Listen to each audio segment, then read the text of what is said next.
আমাকে আপনাকে যখন আল্লাহ বানাইছে খালাকতু বিয়াদাইয়া, আল্লাহ বলে আমি আমার নিজের হাত দিয়া বান্দা বান্দিরে বানাইছি। কারণ এই চেহারার মধ্যে এত দামি কপাল, ওই কপাল দিয়া বান্দা আমার কুদরতি কদমে সেজদা দিবে। এই কপালটার এত দাম, এই কপাল কুন ফায়াকুন বললে হয় না, এই কপাল ফেরেশতাদের হাতে বানাইলেও হয় না, আমি আল্লাহ নিজের হাতে বানাইছি।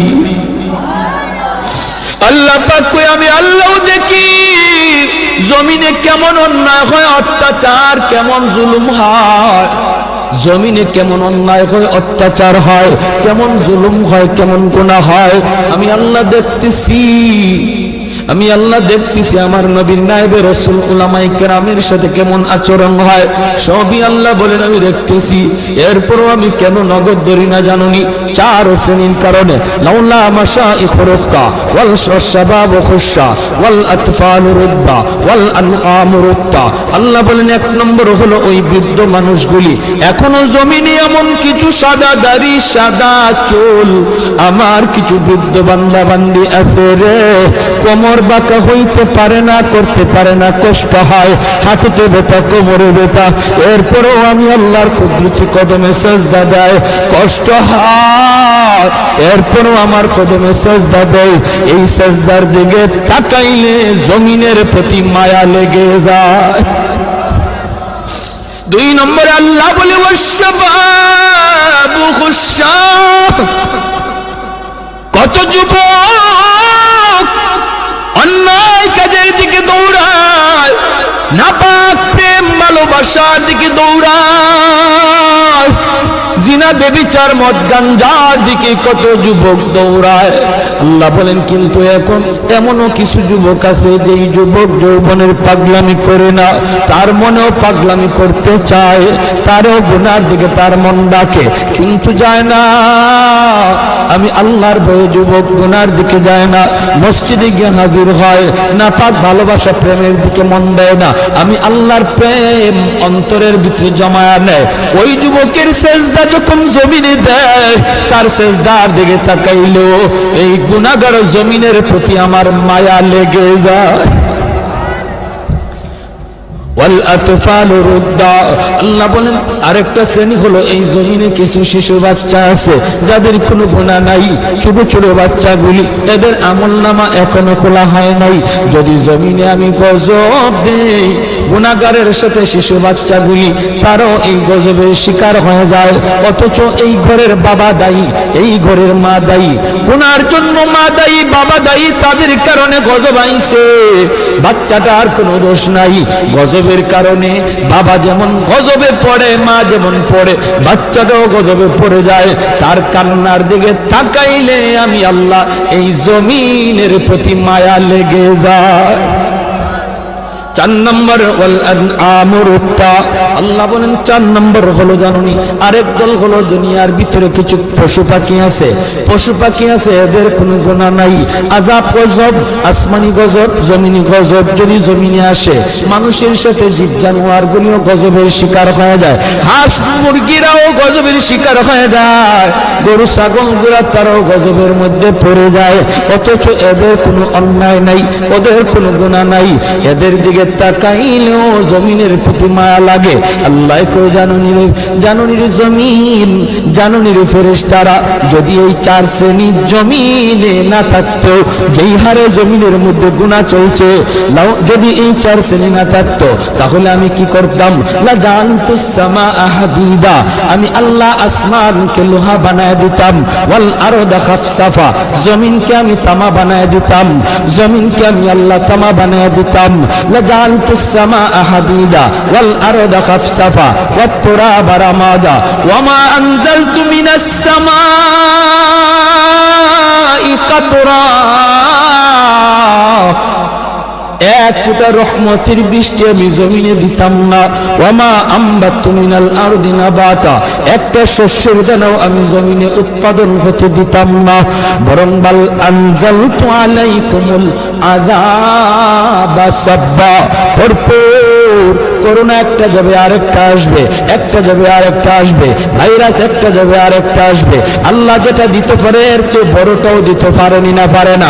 করোনা যেমন শক্তিশালী, এর চেয়ে আরো পাওয়ারফুল শক্তি নিয়ে মহামারী আল্লাহ দিতে পারে।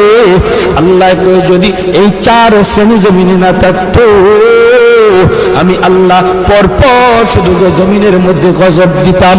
এই 4 শ্রেণীর মধ্যে প্রথম 2 দল বৃদ্ধ মানুষ যারা এখনো আল্লাহর কদমে সেজদা দেয়। 2 নম্বর ওই যুবক যৌবনে যে আল্লাহর কদমে সেজদা দেয়। ও ভাইয়েরা বন্ধুরা, জন্য বলি যুবক যৌবনকালে ইবাদত করলে সহজে আল্লাহর ওলি হইয়া যায়। এই গেল 3 দল। 4 নাম্বার দল হলো ওই অভাবী মানুষ, গরিব মানুষ। সমাজে যারা গরিব অভাবী, তাদের জন্য আল্লাহর ওলি হওয়া সহজ। জোরে কন্যা সুবহানাল্লাহ। কেন? কারণ কি? কারণ হলো 4 নম্বর না তো, 2টা গেল, 3 নম্বর হয়েছে না? 3 নম্বর হয়েছে, এরপরে 4 নম্বর। 3 নম্বর হলো মহিলা জাতি, মা বোনেরা, তাদের জন্য আল্লাহর ওলি হওয়া খুব সহজ। কেমনে? কারণ হলো মহিলাদের ডিউটি কম, আমল কম, এজন্য তাদের হিসাবও কম। নবী বলেন 4 কাজের জিম্মাদার যে মহিলা হয়ে যাবে, যে মহিলা 4টা আমল ঠিকমতো হিসাব দিতে পারবে, সে আল্লাহর তৈরি যে কোনো জান্নাতে প্রবেশ করবে। أيما امرأة إذا صلت خمسها وصامت شهرها وحسنت فرجها وأطاعت بالها। নবী বলেন 1 নম্বর হলো সে যদি নামাজি হয়, 2 নম্বর হলো সে যদি রোজাদার হয়, 3 নম্বর হলো সে যদি স্বামীরে মান্না চলে, স্বামীরে খুশি কইরা চলে, স্বামীর অবাধ্য না হয়, 4 নম্বর হলো সে যদি পর্দা ঠিকমতো করে। আল্লাহর নবী বলেন, জানুনি সে জান্নাতের যে কোনো দরজা দিয়ে ঢুকবে, কেউ উত্তরে বাধা দিবে না। জোরে কোন সুবহানাল্লাহ। এজন্য মহিলারা, মা বোনদের জন্য আল্লাহর ওলি হওয়া খুব সহজ। যেই মহিলা এই 4টা কাজ ঠিক মতো করে, তার কাছ থেকে দোয়া নিবেন, মায়ের কাছ থেকে দোয়া নেন, মেয়েটার কাছ থেকে দোয়া নেন, স্ত্রীর কাছ থেকে দোয়া নেন। কারণ মহিলাদের দোয়া পুরুষের চেয়ে আগে কবুল হয়। মায়ার নবী বলেন, আমি সফরে বের হলেই আমার কলিজার টুকরা মেয়ে ফাতেমার কাছ থেকে, বিবিদের কাছ থেকে দোয়া নিয়ে বের হতো। ঘর থেকে বের হতে বাবা মেয়েটার কাছ থেকে দোয়া নেও, মাথায় হাত বুলাইয়া আদর করে আব্বু দোয়া করে, আব্বু যাইতেছি, মেয়ের কাছ থেকে দোয়া নেও। মেয়ে বাবার জন্য দোয়া করবে, স্ত্রী স্বামীর জন্য দোয়া করবে, মা সন্তানের জন্য দোয়া করবে। আল্লাহ পাক রব্বুল আলামিন সামনের সমস্ত বিপদ আপদ থেকে আল্লাহ তার হেফাজত করবে। ঘরে ঢুইকাও মেয়েটার কাছে আগে যান, ছেলের চেয়ে। নবীজিও সফর থেকে ফিরে আইসাও নবীজি খাতুনে জান্নাত ফাতেমা রাদিয়াল্লাহু তাআলা আনহা, নবীজির কলিজার টুকরা মেয়ে, তার কাছে আগে দেখা করতেন, মেয়ের সাথে আগে দেখা করতেন, মেয়ের কাছ থেকে দোয়া নিতেন, আবার সফর থেকে আইয়াও মেয়ের সাথে আগে দেখা করতেন। জোরে কন্যা সুবহানাল্লাহ। ভাইরা আমার, এজন্য বলতেছি মহিলাদের জন্য আল্লাহর ওলি হওয়া খুব সহজ, মহিলাদের জন্য সহজ। কেন? কারণ তাদের হিসাব কম। সম্পদ কেমনে কামাই করেছো, সম্পদ কোন পথে ব্যয় করেছো, এই জবাব কোন মহিলাকে দেওয়া লাগবে না, পুরুষকে দেওয়া লাগবে, স্বামীকে দেওয়া লাগবে, স্ত্রীকে দেওয়া লাগবে না। স্বামী কেমনে সংসার চালাইলো, হালাল পথে না হারাম পথে, জবাব দিবে স্বামী, মহিলাকে জবাব দেওয়া লাগবে না। এজন্যই রে ভাই, মহিলাদের জন্য আল্লাহর ওলি হওয়া খুব সহজ। 4 নাম্বার, গরিব দুঃখী মানুষ, অভাবী মানুষ, তাদের জন্য ওলি হওয়া সহজ। কেন? কারণ ধনী তার সকল ধন দৌলতের হিসাব দিতে দিতে টাইম লেগে যাবে, আর গরিব সম্পদ কম হওয়ায় কম কোটায় হিসাব দিয়া ধনীর 500 বছর আগে জান্নাতে চলে গেছে। ইন্নামাল ফুকারা ইয়াদখুলুনাল আগনিয়া ইয়াদখুলুনাল জান্নাতা ক্বাবলাল আগনিয়া বি500 সানা। নবী বলেন ধনী 500 বছর আগে জান্নাতে চলে যাবে। এজন্যই তো ওসমান গনি রাদিয়াল্লাহু তাআলা আনহু বলেছিলেন, ইয়া রাসূলুল্লাহ, ইয়া হাবিবাল্লাহ, ওগো নবীজি, আমি তো আমার সম্পদ ভালো কাজে ব্যয় করেছি, হালাল পথে কামাইছি। আমি তো গরিব দুঃখীদেরকে সবসময় দান করি, সদকা দেই, অভাবীদের পাশে আমি দাঁড়াই। আমিও কি 500 বছর পরে জান্নাতে যাইমু সম্পদ বেশি হওয়ার কারণে? আল্লাহর নবী বলেন, উসমান রে, তুমি আমার জামাই হতে পারো, তুমি আমার মেয়ের জামাতা হতে পারো, কিন্তু আমি নবী নিজের থেকে কিছুই বলি না। আমি যা বলেছি আমার মালিকের ইশারায় বলেছি। তুমি ওসমান, আমি নবীর মেয়ের জামাতা হইতে পারো, আশরে মুবাশশারার সদস্য তুমি হইতে পারো রে, তবুও তুমি উসমান গরিবের 500 বছর পরে জান্নাতে ঢুকবা। উসমান নবী কই, নবী গো, কিছুই বুঝি নাই গো। কেন গো নবী, কেন? এমন সম্পদ আমার লাগবে না যেই সম্পদের কারণে আমার জান্নাতে যাইতে দেরি হয়। কোন কারণে? আমি তো হক আদায় করেছি, আমি তো সম্পদের হক যথাযথ আদায় করি। মদিনা নগরে যে অভাব, মানুষ খাইতে পায় না, দুর্ভিক্ষ, হয়তো উসমান গনি 100টা উট বুঝাই করে আটা নিয়ে মদিনায় ঢুকতেছেন। মদিনার ব্যবসায়ীরা মদিনা থেকে বের হয়ে গেছে সন্ধান পাইয়া, রাস্তায় যায়, উসমান, আটাগুলি আমাদের কাছে তুমি বিক্রি করো, আমরা মদিনার বাজারে নিয়ে একটু ব্যবসা করব। পাইকারের দল তারা মদিনা থেকে বের হয়ে গেছে, আগে কিনে ব্যবসা করত। হয়তো উসমান কই, তোমরা আমার আটার দাম কত দিবা? পাইকারের দলেরা কয়, আমরা 1-2 দিব। তুমি যেটা 1 টাকা দিয়ে কিনছো আমরা 2 টাকা দেব, 2 গুণ বেশি দিব। উসমান গনি কয়, না না, হবে না, আমার মালের দাম আরো উঠছে। যেরকম না সুবহানাল্লাহ, মালের দাম আরো বাড়ছে, মালের দাম আরো এর চেয়ে আরো বেশি একজনে কইছে। এমনি পাইকাররা কয়, ব্যবসায়ীরা কয়, উসমান নেও দিলাম 3 টাকা 3 গুণ। উসমান গনি কয়, আরো বেশি কইছে।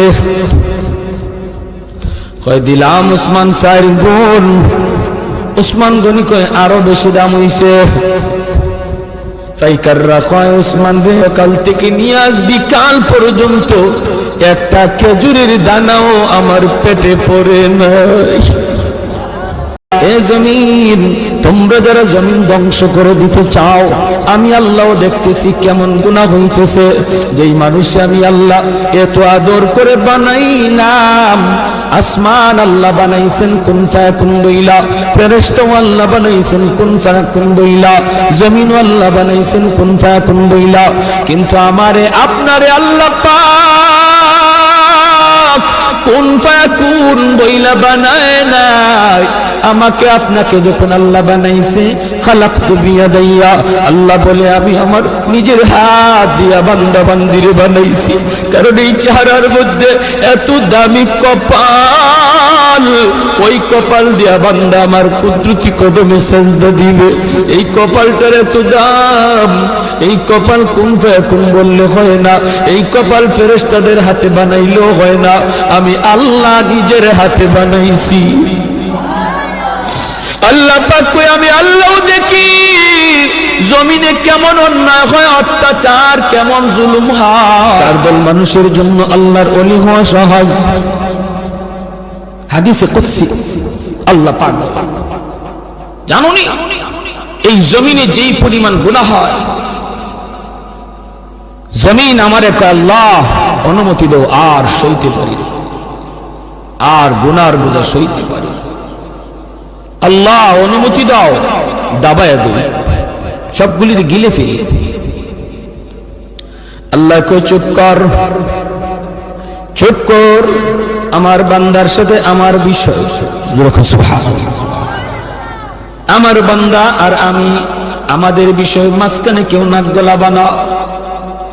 লাউলা মাশাইখ রুক্কা والشباب خشا والأطفال ردا والأنعام ردا وجعلت السماء حديدا والأرض خفصفا والتراب رمادا وما أنزلت من السماء قطرا وما أنبت من الأرض نباتا بل أنزلت عليكم العذاب سبا আল্লাহ কইর জমিন, এ ফেরেশতা, এ জমিন, তোমরা যারা জমিন ধ্বংস করে দিতে চাও, আমি আল্লাহ দেখতেছি কেমন গুনাহ হইতেছে।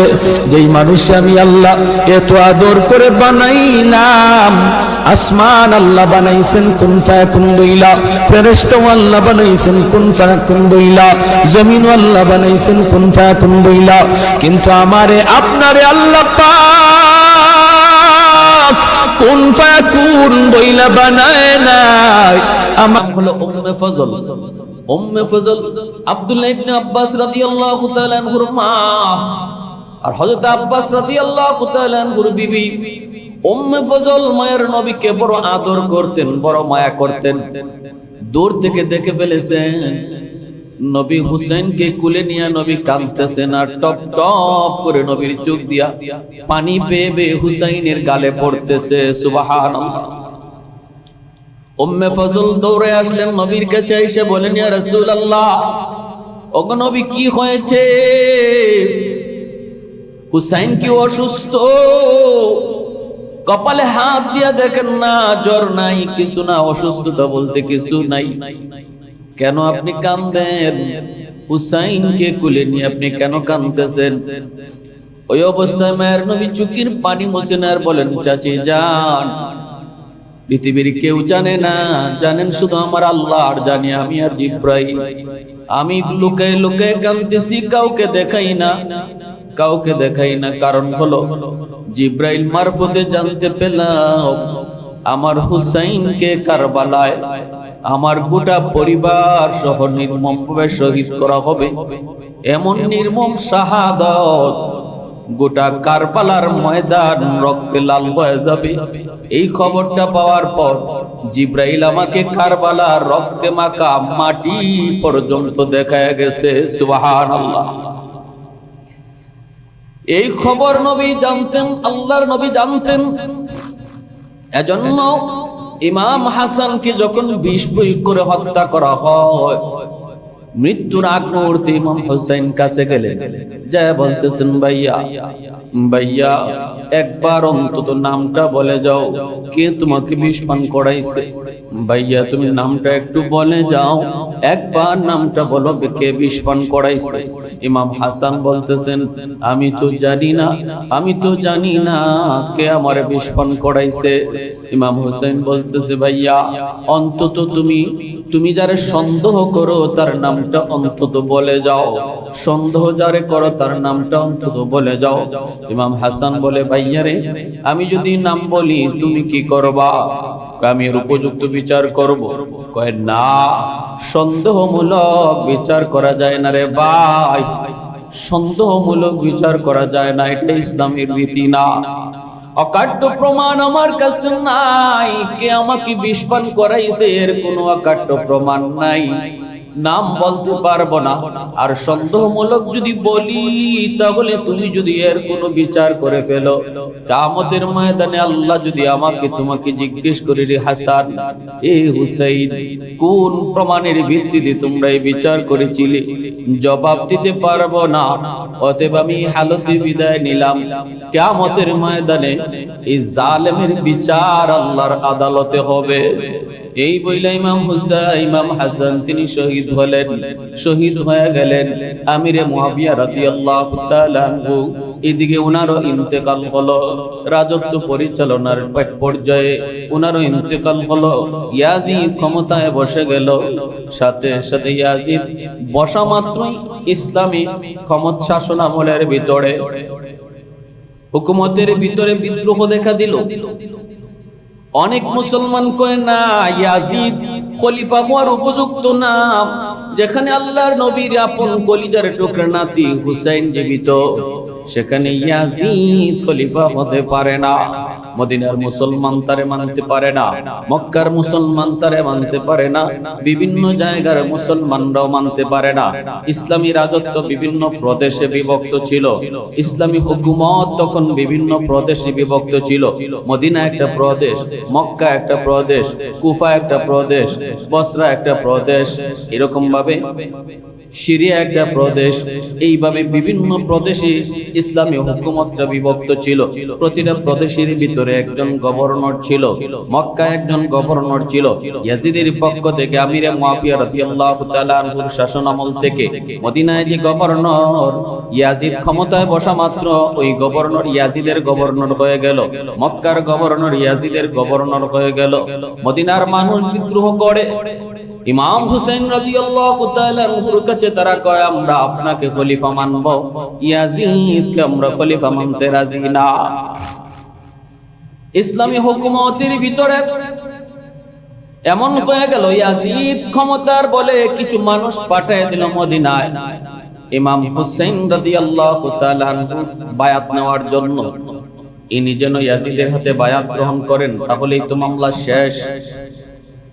দলে বলে ক্ষমতার বলে তারা মদিনায় প্রবেশ করে ইমামকে তারা প্রস্তাব দিল, আপনি ইয়াজিদের হাতে বায়াত নেন, ইয়াজিদকে খলিফা মানেন। কিন্তু ইমাম হুসাইন রাদিয়াল্লাহু তাআলা আনহু বলেছিলেন, আমার শরীরে এক ফোঁটা রক্ত থাকতে আমি ওই জালেম ফাসিককে কখনো খলিফা মানতে রাজি না, কখনো না। আমি দেখি তার রাজত্ব পরিচালনার অবস্থা, আমি অবজার্ভ করব, পর্যবেক্ষণ করব, তারপরে চিন্তা করব কি করা যায়। এই মুহূর্তে কিছুই না। সাথে সাথে ইয়াজিদের পক্ষ থেকে নির্দেশ আসলো মদিনার গভর্নরকে, হুসাইনকে গ্রেফতার করো, হুসাইনকে গ্রেফতার করো। বারবার নির্দেশ যখন আছে গ্রেফতার করার, মদিনার গভর্নর চিন্তায় পড়ে গেল, আমি যদি হুসাইনকে গ্রেফতার করে মদিনায় বন্দী করি, বন্দী করে 1 মিনিট রাখতে পারবো না। মদিনার মানুষ জেল ভেঙে হুসাইনকে বের করে নিয়ে যাবে। নবীর কলিজার টুকরা নাতি যেই মদিনায় মায়ার নবী শুয়েছেন, ওই মদিনায় হুসাইন বন্দী থাকবে, হয় না, হয় না। এজন্য মদিনার গভর্নর বলতেছে, ইমাম দয়া করে আপনি মক্কায় চলে যান, মদিনা থেকে বের হয়ে যান, কারণ খলিফার পক্ষ থেকে আমাকে চাপ দেওয়া হচ্ছে আপনাকে গ্রেফতার করার জন্য। ইমাম হুসাইন রাদিয়াল্লাহু তাআলা আনহু মদিনা থেকে মক্কায় হিজরত করার জন্য তিনি প্রস্তুতি নিয়ে নিলেন, সব পরিবারে তিনি প্রস্তুতি নিয়ে নিলেন। মদিনায় নবীর রওজার সামনে দাঁড়া, মদিনা থেকে বের হওয়ার আগে আমার মায়া নবীর রওজার সামনে দাঁড়ায় ইমাম হুসাইন কান্দেন আর বলেন, নানা জান, দিনের খাতিরে আপনি মক্কা থেকে মদিনায় হিজরত করেছেন, আর আজ তোমার নাতি দিনের খাতিরে মদিনা থেকে মক্কায় হিজরত করতেছে। মদিনার জালেমগুলি আমাকে তোমার কাছে থাকতে দিল না গো নানা জান। এই বইলা কান্নাকাটি করে তিনি মক্কায় চলে গেলেন। মক্কায় আসা মাত্রই মক্কায় তখন থেকেও বেশ কয়েকজন প্রসিদ্ধ সাহাবী তারা বাস করতেন। একজন হলেন হযরত আব্দুল্লাহ ইবনে আব্বাস, আরেকজন হলেন হযরত আব্দুল্লাহ ইবনে ওমর, আরেকজন হলেন আব্দুল্লাহ ইবনে জুবাইর। এই তিনজন আব্দুল্লাহ অনেক বড় উঁচু মাপের তিনজন সাহাবী, তারা ছিলেন মক্কায়। তারা ইমাম হুসাইনকে সাদরে গ্রহণ করলেন, আপনি মক্কায় আসেন। ইনারা মক্কায় উনি থাকতেছেন। এর ভিতরেই কুফা থেকে প্রায় 350 মতো চিঠি আসলো। কুফার মানুষ একে একে চিঠি দিতেছে, ইমাম আপনি কুফায় চলে আসেন, কুফায় আমরা আপনার হাতে বায়াত নেব, ইয়াজিদের হাতে আমরা বায়াত নেব না। কুফায় হাজারো হাজারো মানুষ, হাজারো হাজারো মানুষ আপনার কাছে বায়াত নেওয়ার জন্য তারা প্রস্তুত। আপনি কুফায় চলে আসেন। ইমাম হুসাইন রাদিয়াল্লাহু তাআলা ইনিও যাওয়ার জন্য মতামত চাইলেন। সাহাবীদের সাথে যাদের সাথে তিনি মত প্রকাশ করলেন, মত চাইলেন, কেউ ওনাকে যাইতে রাজি না, কেউ মত দিলেন না। আব্দুল্লাহ ইবনে আব্বাস রাদিয়াল্লাহু তাআলা বলে, না আপনি কুফায় যান না, কুফার মানুষরা আপনাকে যতই প্রস্তাব দিক এদেরকে বিশ্বাস করা যায় না, এরা পরীক্ষিত বিশ্বাসঘাতক, এরা পরীক্ষিত গাদ্দার। কারণ এরা আপনার বাবা হযরত আলী রাদিয়াল্লাহু তাআলা আনহুর সাথেও গাদ্দারি করেছে। আলী রাদিয়াল্লাহু তাআলা আনহুর সাথেও কুফার মানুষরা গাদ্দারি করেছে। অতএব না না আপনি যান না। পরামর্শ ওনারা দিলেন যান না, কিন্তু ইমাম হুসাইন রাদিয়াল্লাহু তাআলা আনহু বলে, দ্বীনের দাওয়াত এসেছে কুফা থেকে। কিয়ামতের মাঠে যদি আল্লাহ আমাকে জিগায় দ্বীনের দাওয়াত এসেছিল কুফা থেকে, তুমি কেন তাদের ডাকে সাড়া দিলা না? জবাব দিব কি? কারণ ইয়াজিদের হাতে তো ওরা বায়াত নিতে রাজি না। এই বলে তিনি সিদ্ধান্ত নিয়ে নিলেন তিনি যাবেন। পরিবারের ৭২ জন লোক নিয়ে তিনি রওনা দিয়ে দিলেন। কোন কোন রাওয়ায়াতের মধ্যে এসেছে ৮২ জন। ৭২ জন ছিল পুরুষ যুদ্ধ করার মতো, আর ১০ জন ছিল নারী, ১০ জনের ভিতরে ছিল শিশু। পরিবারের লোকজন নিয়ে তিনি রওনা দিয়ে দিয়েছেন। ইমাম হুসাইন রাদিয়াল্লাহু তাআলা কুফার উদ্দেশ্যে রওনা দিয়ে দিবেন। এর আগে তিনি বলতেছেন, ঠিক আছে আপনারা যখন না করতেছেন, আমি যাওয়ার আগে কুফার অবস্থাটা পর্যবেক্ষণ করার জন্য আমি আমার চাচাতো ভাই মুসলিম বিন আকিলকে তাদের কাছে পাঠায় দেই, এবং আমার তরফ থেকে সে তাদের বায়াত নিয়ে নিক, আমার তরফ থেকে বায়াত নিয়ে নিক। এই বইলা তিনি চাচাতো ভাই মুসলিম বিন আকিল ওনাকে পাঠায় দিলেন কুফায়। যাও তুমি কুফায় যাও, যায় কুফার মানুষকে আমার পক্ষ থেকে তুমি বায়াত গ্রহণ শুরু করো। মুসলিম বিন আকিলদার 2টা ছোট বাচ্চা নিয়া, একজনের নাম মুহাম্মদ আর একজনের নাম আহমদ, ছোট 2টা বাচ্চা নিয়া মুসলিম বিন আকিল নিশ্চিন্ত মনে নির্ভয়ে তিনি কুফায় গেলেন। যাওয়া মাত্রই এক রাতে মুসলিম বিন আকিলের হাতে ইমাম হুসাইনের, মূলত ইমাম হুসাইন রাদিয়াল্লাহু তাআলা আনহু হাতে মুসলিম বিন আকিলের হাত ধরে ১৩,০০০ মানুষ হাতে হাত রেখে বায়াত গ্রহণ করেছে এক রাতে। তাহলে পরিবেশ কত ভালো। মুসলিম বিন আকিল চিঠি পাঠাইলেন, ভাইয়া কুফার অবস্থা খুব ভালো, এক রাতে ১৩,০০০ মানুষ আপনার হাতে আপনার কাছে বায়াত নিয়েছে আমার হাত ধরে, অতএব আপনি পরিবেশ খুব ভালো, আপনি আসতে পারেন। এই বলে তিনি চিঠিটা পাঠিয়ে দিলেন। কিন্তু চিঠি পাঠানোর পর পরিবেশ মুহূর্তের ভিতরে ঘোলাটে হয়ে গেল। ইয়াজিদের কাছে খবর চলে গেল যে ইমাম হুসাইনের চাচাতো ভাই মুসলিম বিন আকিল সে কুফায় এসেছে, আর কুফার মানুষের বায়াত নিতেছে। এই খবর ইয়াজিদ পাওয়া মাত্র, ইয়াজিদের ক্ষমতা তখন সিরিয়া তখন মুসলিম জাহানের রাজধানী, আগে ছিল মদিনায়। আমির মুয়াবিয়া রাদিয়াল্লাহু তাআলা আনহু ইনি রাজধানী নিয়ে গেছিলেন সিরিয়ায় রাজত্বের সুবিধা